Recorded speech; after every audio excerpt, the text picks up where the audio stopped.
Bonjour à tous, je vous invite à vous abonner à cette chaîne, à aimer, à partager, à commenter ces vidéos, c'est très important. C'est une manière de nous soutenir. Merci à vous tous. Et tout de suite, nous retrouvons Pascal Pointu. Bonjour Pascal Pointu. Bonjour Clémence. Vous êtes vice-président national du mouvement de la ruralité, président régional mouvement ruralité dans le Puy-de-Dôme. Et aujourd'hui, vous souhaitez nous parler du pastoralisme.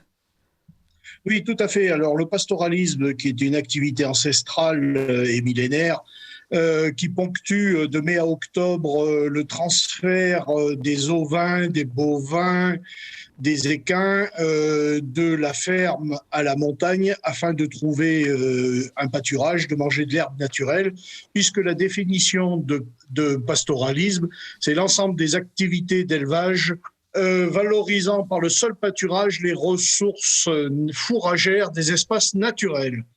Malheureusement, toujours et encore et toujours encore, nos escrologistes, nos verts pastèques n'ont de cesse de remettre en cause ce système qui a de nombreux avantages, des avantages écologiques, des avantages de nourriture, puisque là, on peut parler d'élevage extensif. Et eux qui n'arrêtent pas de condamner l'intensif se refusent même à l'extensif. Donc on se retrouve avec des gens qui n'ont qu'une envie, c'est de supprimer toute forme d'élevage. Et le pastoralisme permet aussi de défricher les territoires. C'est extrêmement important. Tout à fait. Le petit bobo écolo parisien qui va à Courchevel l'hiver sur les pistes de ski ne se rend pas compte que l'été, que grâce à l'activité du pastoralisme, on empêche les plaques à vent de se former quand il y a de la neige et donc de déclencher des avalanches et de voir notre petit bobo écolo urbain se retrouver sous 2 mètres de neige. Mais ça, il ne le sait pas. Il n'a pas la tête pour y réfléchir. Alors, le problème qui se pose, c'est qu'actuellement, les écologistes veulent intensifier le loup et l'ours. Et évidemment, ces 2 prédateurs n'ont aucune possibilité d'être gérés avec le pastoralisme. Le pastoralisme, ce sont quand même des brebis, des animaux qui sont extrêmement craintifs. Et si on les met au contact du loup, eh ben c'est très vite vu. Actuellement, l'arc alpin, mes amis éleveurs de l'arc alpin n'en peuvent plus. Des Hautes-Alpes, des Alpes-Maritimes jusqu'au pied du Mont-Blanc, c'est infernal.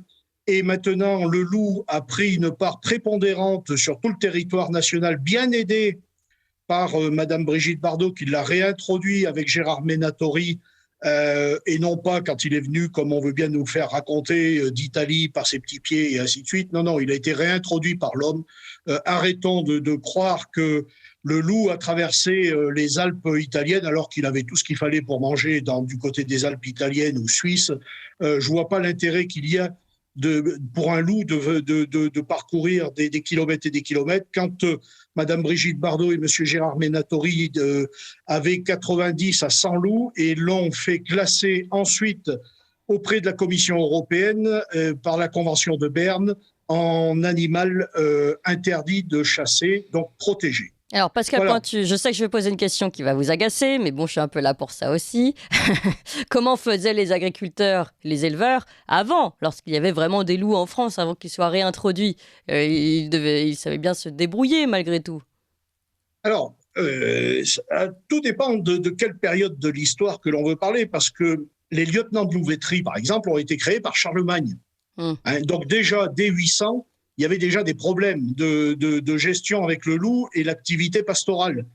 Donc, malheureusement, si vous prenez Jean-Marc Morisseau, qui est l'historien du loup en France et qui est quand même une personne incontournable sur l'histoire du loup et du pastoralisme, et que j'ai eu le plaisir de rencontrer et d'échanger avec lui, il vous dira que, tout simplement, il y a 300-400 ans, les enfants se faisaient manger par les loups.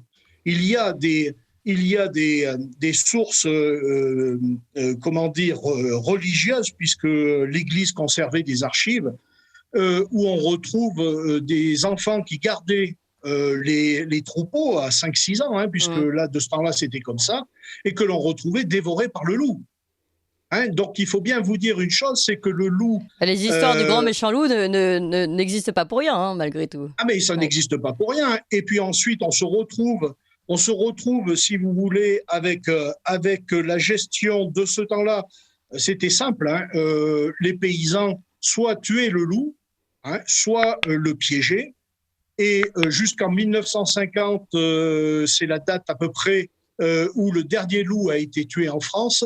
Si nos ancêtres, si nos paysans qui avaient quand même un sens aigu de la raison, contrairement aux écologistes, si ces gens-là ont supprimé le loup, c'est pas par le pur plaisir, c'est parce qu'ils ont bien compris qu'il n'y avait pas la possibilité de faire autrement. C'est tout, tout simplement. Merci beaucoup Pascal Pointu pour cet éclairage sur le pastoralisme. Je rappelle que vous êtes vice-président national du mouvement de la ruralité. Cher Clémence, je voudrais... Puis-je me permettre de faire deux petites choses. Je vais vous raconter en une minute la dernière blague belge de la Macronie de M.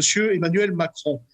M. Emmanuel Macron vient de nommer M. Hubert Falco, ancien président du conseil départemental du Var, ancien ministre sous Sarkozy, qui est parti lui aussi en transhumance auprès de la Macronie, vient de le nommer pour responsable pour lutter contre les incendies de feux de forêt. Alors je vais vous dire pourquoi c'est une blague.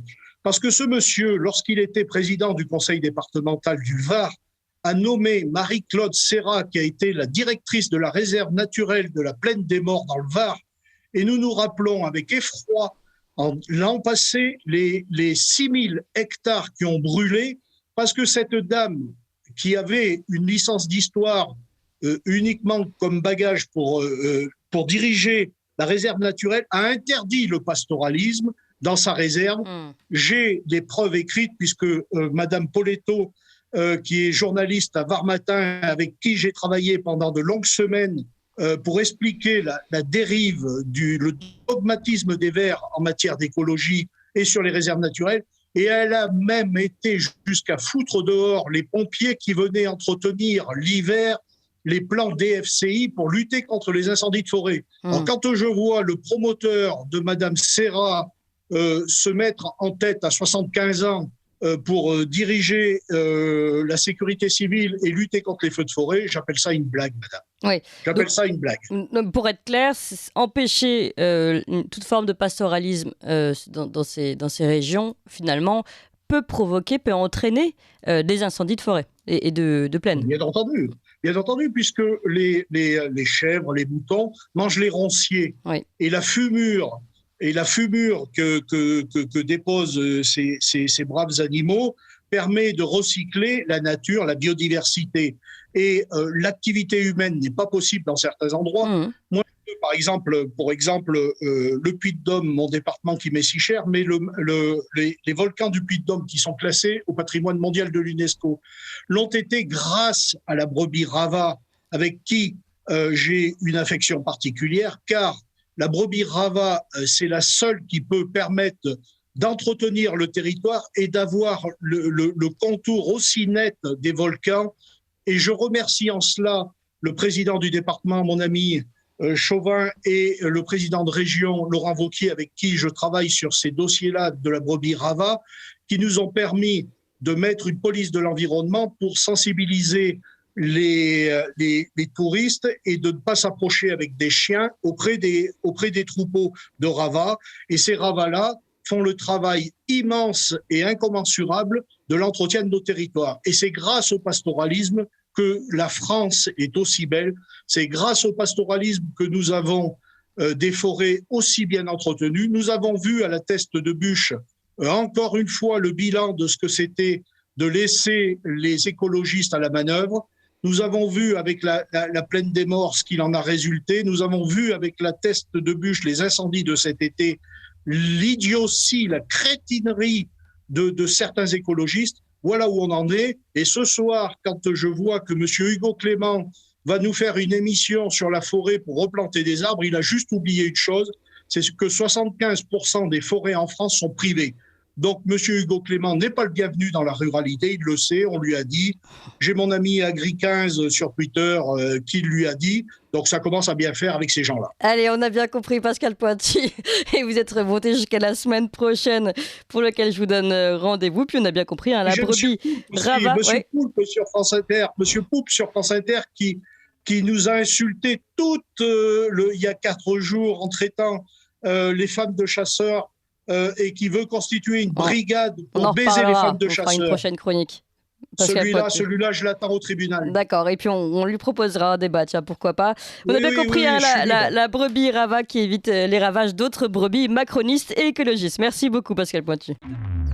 Vous appréciez cette émission? Alors aidez Radio Courtoisie à en produire d'autres en indépendance totale. Rendez-vous sur soutenir.radiocourtoisie.fr. Merci d'avance.